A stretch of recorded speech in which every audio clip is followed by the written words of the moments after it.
You got NAWAS tags on this stuff? Yeah, NAWAS. All right, let's go. I'll get my card out so they can get it back. You have a jacket? We got an hour to sit and wait. Hi, I'm Greg, and welcome back to the Solemn Disciple. So this is day 7, and this morning we are checking out of the Hotel Amalia. Alright, so this is where the rooms are. There's a front facade. This is the main lobby. There's where the buses are. Down there is the dining hall. Morning, JT. We're actually going to see a living monastery where the nuns and the monks are living and still functioning. We're going to visit their icon workshop where they draw icons.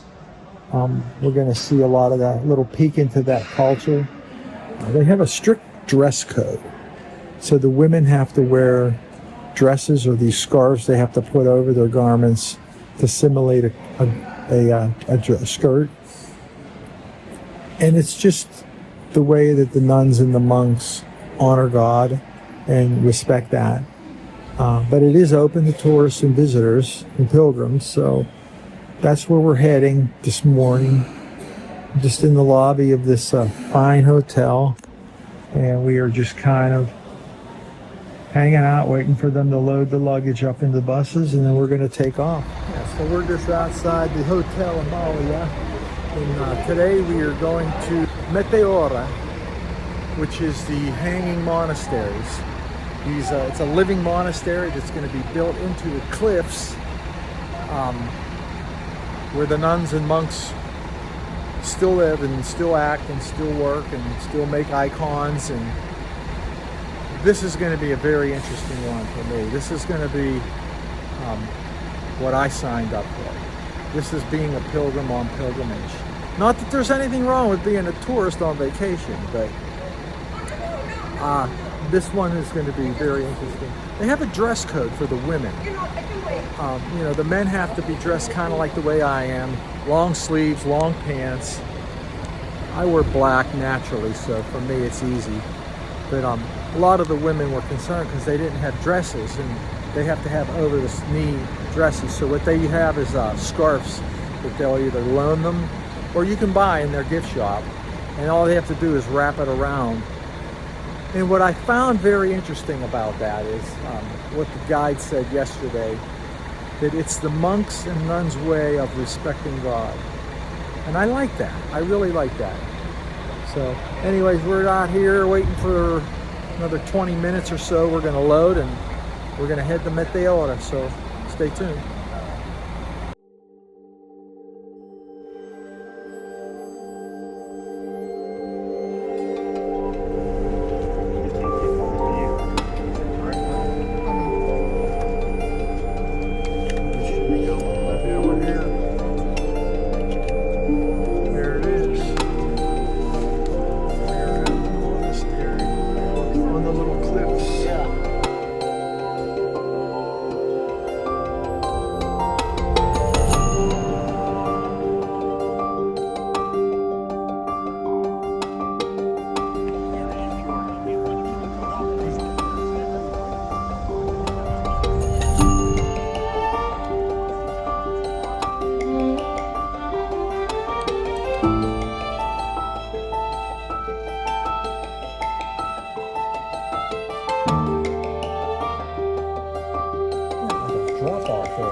And Paul has what? He's leaning on a sword, if you remember seeing that. Seeing St. Paul with a sword. There's two reasons for that, really. One, how did Paul die? He was beheaded. So what you see often, especially in Western martyrology, is that you see whatever item the person was killed by, they have in their drawing of being a saint. Paul was beheaded because he was of a Roman citizenship, and so therefore we have St. Paul outside the walls, and the springs there where his head bounced along the ground, and then water came up and sprung forth.